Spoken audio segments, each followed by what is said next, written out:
Hola, ¿qué tal estás? Habitualmente te hago esta pregunta al comienzo de los episodios. Sin embargo, hoy tiene un especial significado porque el reportaje principal que trae Vida Nueva esta semana tiene que ver con el duelo que se experimenta tras la pérdida de una persona querida. Se puede manifestar de muchas maneras: sensación de vacío, tristeza, desconcierto, culpa. Imagino que ya sabes de lo que hablo porque de un modo u otro seguramente habrás vivido algo parecido en tus propias carnes o alguien a tu alrededor habrá pasado por ello. Al fin y al cabo, la muerte está intrínsecamente ligada a la vida. No existe la una sin la otra, no importa el orden.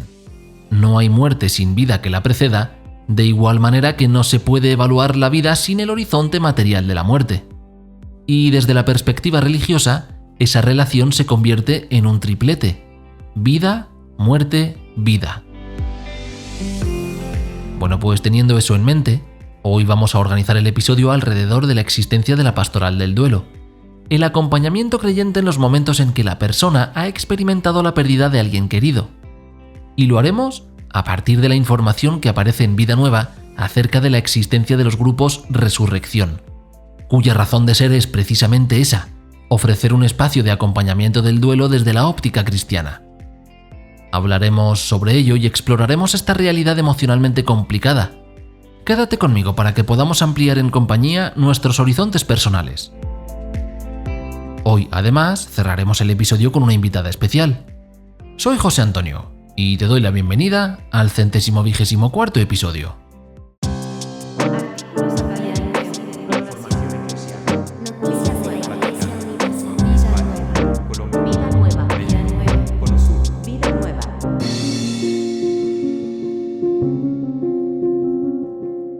Hablar sobre el duelo no es una tarea sencilla, aunque pueda parecer lo contrario. Los seres humanos tendemos a pensar que nuestra percepción de la existencia es igual a la ajena, es decir, que las demás personas ven, viven y sienten las cosas como nosotras mismas. Por tanto, si nos ha dolido la pérdida de un ser querido, llegamos a pensar que cuando fallece el padre del vecino está pasando por lo mismo. Pero resulta que no es exactamente así. Desde el punto de vista médico, el duelo es una experiencia dolorosa que se asocia con 4 tipos de disrupciones que hacen aparición. El primer tipo sería la disforia, una palabra que últimamente hemos escuchado mucho en otros contextos, pero cuyo significado no deja de ser una situación emocionalmente difícil de soportar. Etimológicamente es lo contrario de la euforia y tiene que ver con los sentimientos de culpa, tristeza o miedo que aparecen ante el anhelo por la pérdida sufrida. En segundo lugar, el duelo se puede presentar como una desorganización cognitiva. Por ejemplo, al no aceptar la realidad de que la persona ha fallecido o al aflorar problemas relacionados con la propia identidad. Un tercer tipo tiene que ver con un déficit en la salud física, como problemas respiratorios, gástricos o de sueño. Por último, el cuarto tipo de disrupción relacionada con el duelo tiene que ver con el desempeño social, tanto en cuestión de relaciones personales como laborales. Y para complicarlo aún más, cualquiera de esos elementos pueden combinarse entre sí de manera aparentemente aleatoria hasta dar lugar a la experiencia personal de cada uno de los seres humanos de este planeta. Aún te digo otra cosa: el rizo de la percepción puede rizarse todavía más si incorporamos la perspectiva de aquellos a quienes la pérdida les trae un cierto alivio o incluso emociones positivas. Sucede además que las sociedades occidentales no estamos especialmente preparadas para acompañar el dolor de quien ha sufrido una pérdida. El discurso mayoritario tiene más que ver con la ocultación del dolor de todo tipo de sufrimiento. Se espera siempre de nosotros una sonrisa permanente, una alegría constante, un reflejo edulcorado de aquello que hacemos y vivimos. Por tanto, cualquiera que perturbe esa concepción queda un poco a la deriva. Puede ser una persona en duelo, pero también puede ser alguien con una depresión de larga duración. Se genera una situación de incertidumbre porque ¿dónde encontrar el consuelo que se necesita en esos momentos? Barbara Glanz publicó un libro en 2007 titulado ¿Qué puedo hacer? Ideas para ayudar a quienes han experimentado la pérdida. Allí decía que las sociedades occidentales no estamos especialmente alfabetizadas en el acompañamiento del duelo. O lo que es lo mismo, podría decirse que nuestras sociedades son analfabetas del acompañamiento. Es precisamente ese contexto el que llevó a Mateo Bautista a impulsar la pastoral del duelo hace 30 años. A partir de su propia experiencia de pérdida y de su formación académica, ha ido desarrollando un método que se ha difundido por 11 países. Su nombre es Resurrección, y se lo cuenta así a Vida Nueva. La clave es dar acompañamiento capacitado, afectuoso y vincular a las personas dolientes, así como dar continuidad en un proceso evangelizador sanador. En Resurrección lo sintetizamos con 3 palabras: comunidad, comunicación y comunión. Durante estos 30 años puedes imaginar que han sido muchas las personas que han ido y venido en estos grupos creados por el misionero Camilo Mateo Bautista. En enero del 2022 estábamos yendo de vacaciones en familia y tuvimos un accidente de autos. Fallecieron ahí mis 2 hijos, Rufino de 2 años, Renata de 6 años y mi marido Leandro de 43 años. En nuestro caso, murió nuestra hija, Irene, con 17 años, el día 5 de agosto de 2005. La causa de la muerte fue una sepsis bacteriana de meningocócica, que es la variedad más grave que tiene la meningitis. En el año 2014, mi hijo Emanuel, con 16 años, murió asesinado. Esa tarde, él se fue con sus amigos a dar vuelta en cuatriciclo por la costa, cuando una bala de grueso calibre impactó en su cabeza, aún con el casco puesto, y murió en el acto.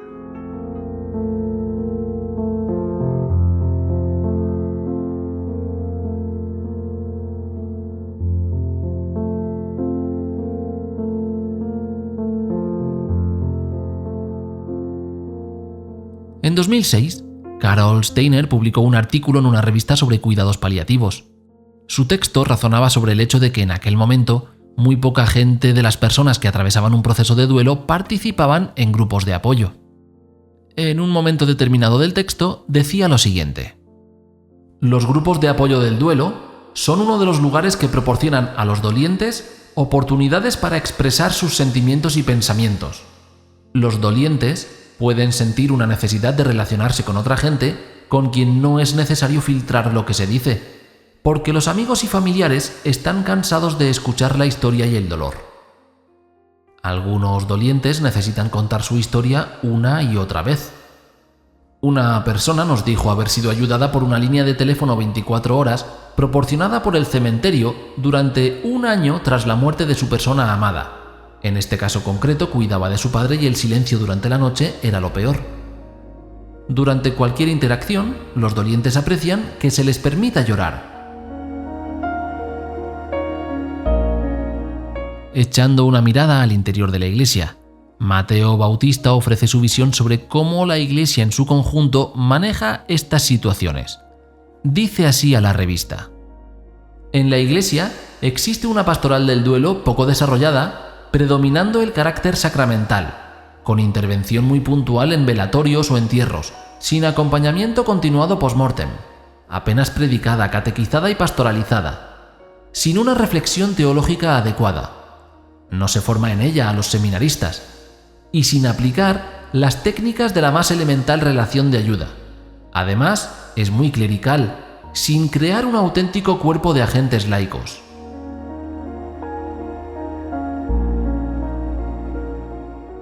En aquel artículo de 2006, Carol Steiner decía que había muchas barreras que provocaban que los dolientes no participasen en grupos de apoyo, y afirmaba lo siguiente: uno puede concluir que las personas dolientes preferirían un mayor y mejor apoyo de fuentes informales, su círculo cercano. La implicación es que los profesionales del duelo pueden explorar maneras de asistir al público general en adquirir un mejor entendimiento del duelo y cómo apoyar mejor a aquellos a su alrededor que pasan por un proceso de duelo. Casi 20 años después de esas palabras, ¿cómo crees que ha evolucionado la situación? ¿Dirías que nuestras sociedades están más concienciadas con los procesos de acompañamiento del dolor? ¿Podemos afirmar que mucha más gente empatiza con el sufrimiento ajeno y es capaz de proporcionar ambientes seguros de sanación? Yo tengo mi propia opinión al respecto y no creo que hayamos hecho grandes avances en conjunto.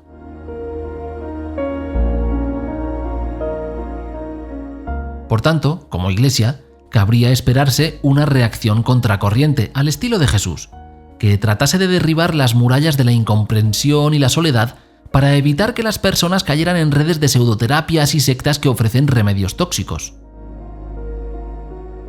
Con ese pensamiento, ¿cómo crees entonces que se ha acogido esta pastoral del duelo impulsada por Mateo Bautista? Bueno, pues él mismo se lo dice a Vida Nueva de este modo. Me duele mucho cuando los fieles me comentan que acuden a su párroco buscando consuelo y oyen: ¿qué quieres que te diga? O vete al psicólogo. Desgraciadamente, todavía nuestros pastores creen que esta pastoral es un carisma particular o una vocación especial. También es considerada un apéndice de la pastoral de la salud. Después de 30 años, conseguimos más sensibilidad pastoral. Ya tenemos diócesis con un delegado de pastoral del duelo. Hemos pedido a algunas conferencias episcopales, empezando por la Argentina, el nombramiento de un secretario nacional de la pastoral del duelo. Y ya hay seminarios que imparten esta materia. Hay que seguir insistiendo.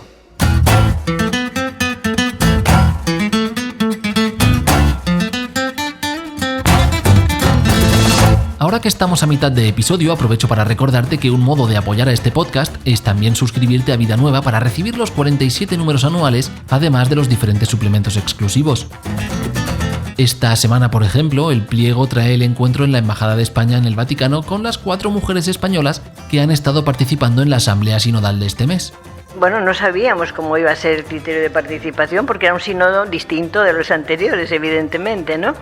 Yo cuando dije en mi comunidad me han invitado y dijeron, sí, obvio. No era obvio porque... Pero que sepas que mañana Digo yo, o sea, es que no me lo creía. Digo, no puede ser. Y me dice, sí, tengo delante la lista, estás en nómina pontificial, es nombrada directamente por el Santo Padre.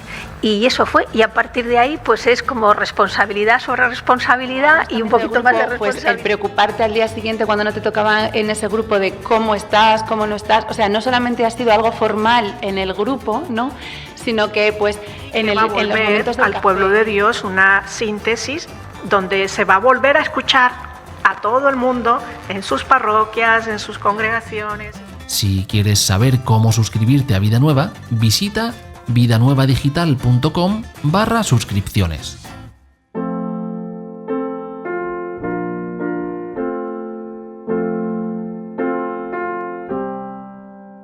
Ahora, en esta segunda parte, vamos a continuar ampliando la mirada sobre el reportaje principal dedicado al acompañamiento de personas en duelo.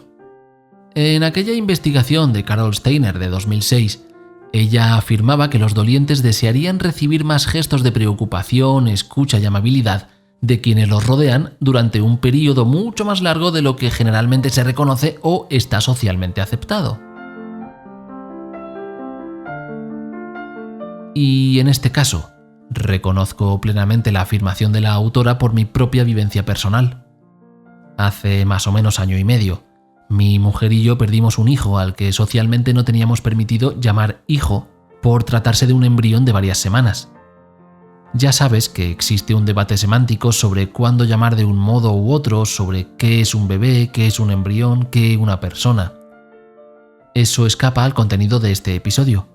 Solo lo menciono porque la imposibilidad de referirte públicamente a esa pérdida como mi hijo también suma capas a las necesidades emocionales particulares de cada persona que llevo comentando todo el rato. Que está claro que no es lo mismo el dolor que provocan los recuerdos de la persona que se marchó que el que producen los sueños de la persona que podría haber llegado a ser. Pero es, al fin y al cabo, dolor que hay que procesar y manejar. Y que en ese proceso de sanación, contar con un espacio seguro donde poder dar pasos sin caer en toxicidades pseudocientíficas resulta extremadamente importante. Hoy ya hemos comentado el hecho de que la sociedad occidental que hemos construido no permite la expresión pública de dolor si ésta perjudica el remanso de las emociones abotargadas disfrazadas de felicidad. Algo así como: tu tristeza acaba donde comienza mi felicidad. Que no se mezclen. Bueno, pues esa ausencia de empatía también se traslada en muchas ocasiones a las instituciones relacionadas con la salud de las personas. En el caso concreto de mi mujer y mío que te decía antes, un profesional de la salud mental nos decía que nuestra pérdida no era de una persona, sino tal vez de un proyecto de persona.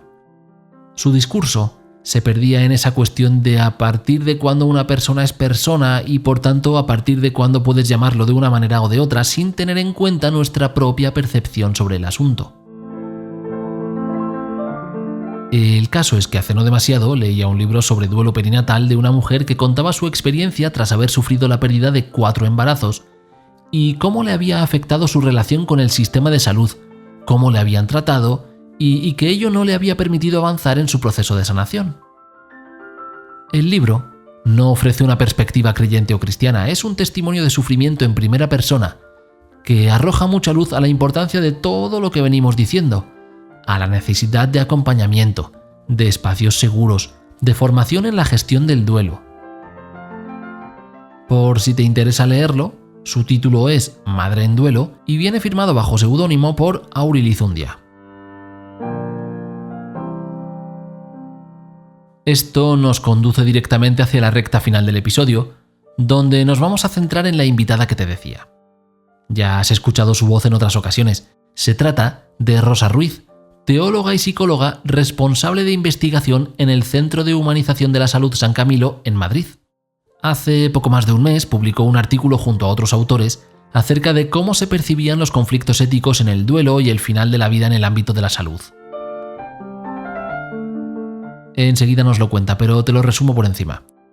Por medio de un cuestionario querían evaluar si las personas percibían que existía algún tipo de dilema ético alrededor de varias cuestiones.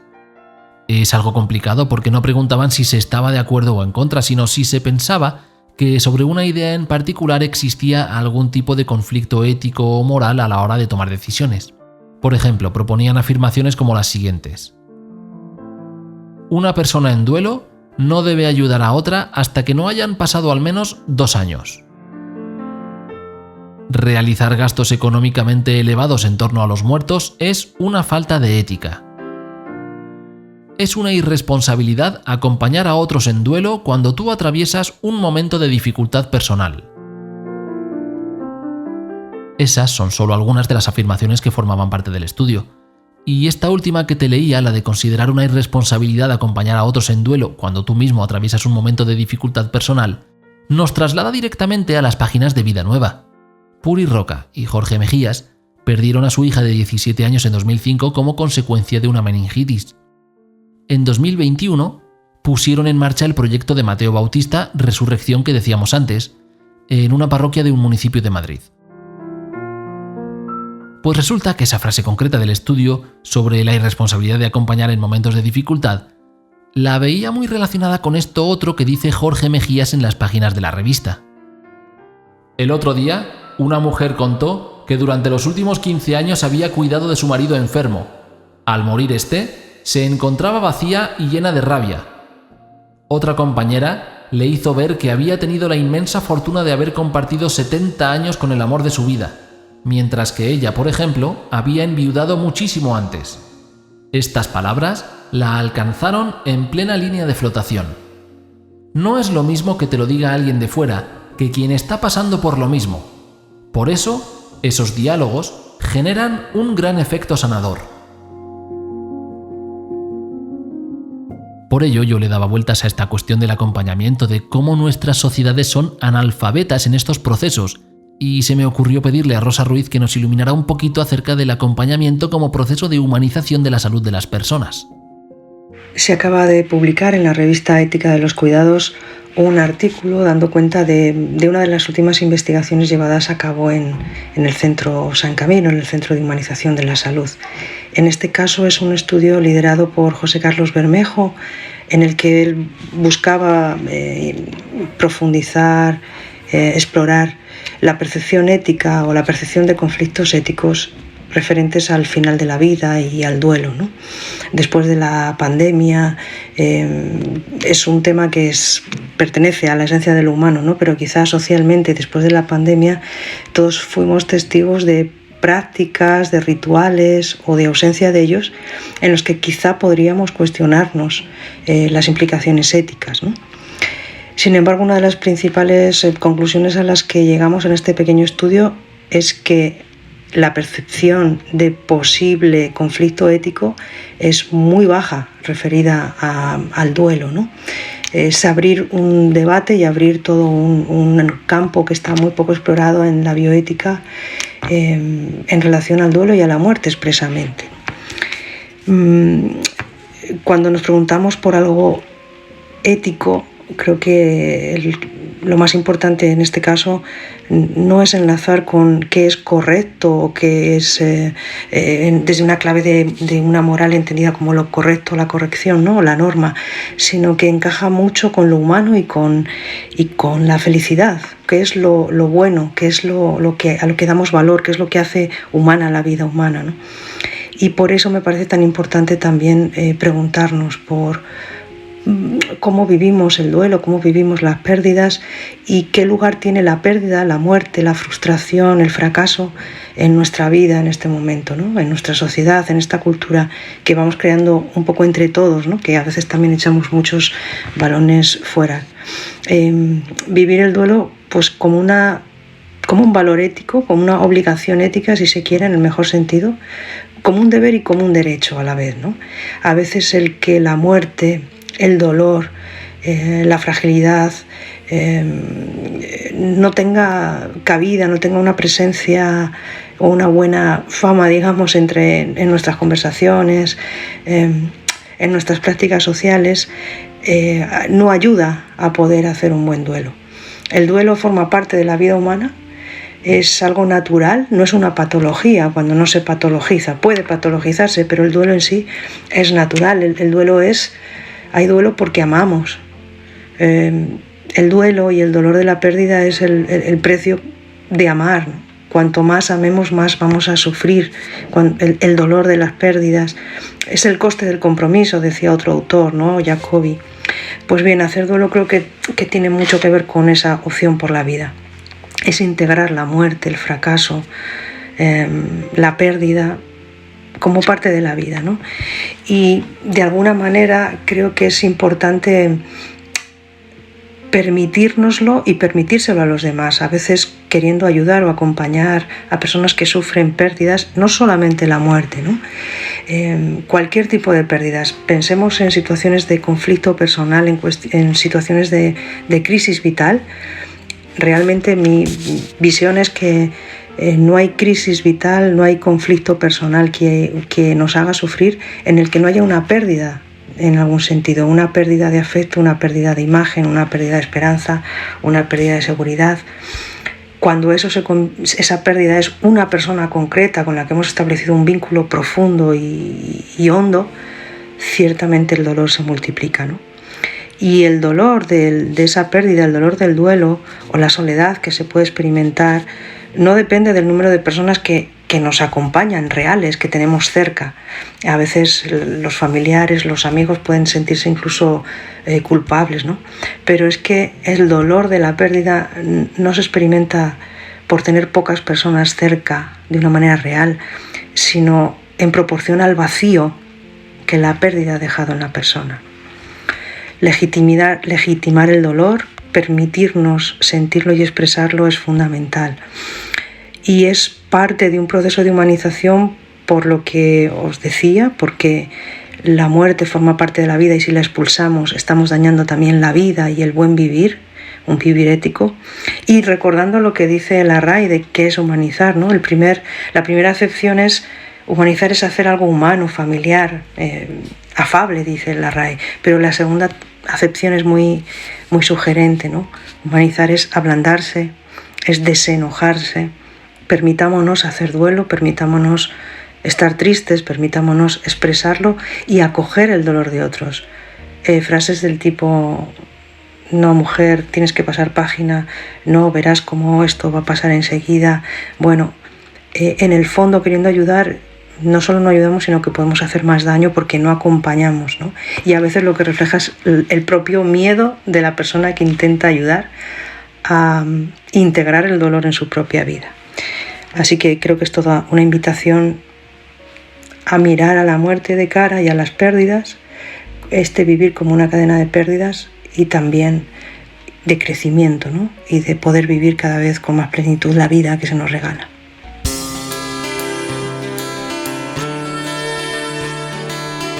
Antes de tomar la recta final del episodio, permíteme que te recuerde que si te das de alta en la web de la revista, puedes recibir gratuitamente en tu correo un resumen con las principales noticias del ámbito eclesial. En vidanuevadigital.com/suscripciones tienes toda la información.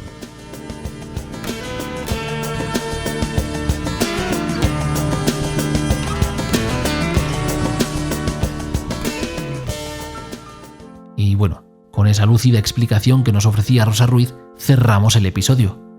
Ella hablaba sobre esas frases del tipo «venga, tienes que pasar página», que no ofrecen un acompañamiento porque probablemente no es lo que la persona está necesitando en ese momento. En un estudio de 2019 de 2 investigadoras de Nueva Zelanda, hablaban sobre esa narrativa occidental del «déjalo ir» o «déjalo marchar», que chocan de frente con otros modos de abordar el proceso de duelo. Ellas hablaban sobre la necesidad de abarcar el marco concreto en el que la persona necesita afrontar su pérdida y que el acompañamiento y los grupos de apoyo pueden ofrecer un contexto mucho más comprensivo.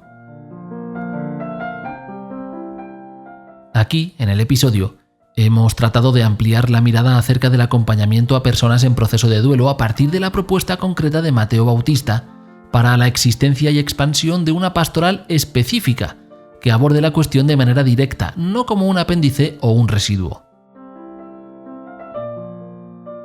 Se me olvidaba comentar que en el grupo Resurrección iniciado por Jorge Ipuri no solo acuden personas físicas, sino que también hay varias que se conectan a través de Internet, lo cual nos permite recordar la afirmación de Asdi Barak y otros que decían que no se debía esperar de los grupos de apoyo por Internet un efecto terapéutico, sino que su potencial residía en contribuir a que los participantes se empoderaran a través del alivio emocional y de un elevado sentido de control, lo que conduce a un estado de mayor bienestar. Lo vamos a dejar aquí. Muchas gracias por haberte quedado conmigo hasta tan lejos. Recuerda acudir a las páginas de Vida Nueva para tener una visión de conjunto con todo lo que hemos complementado hoy. Espero que te haya gustado el episodio. Si es así, te agradezco que impulses el podcast compartiéndolo en tus redes sociales y entre las personas que conoces. Me despido. Te deseo una feliz semana. Nos escuchamos en 7 días.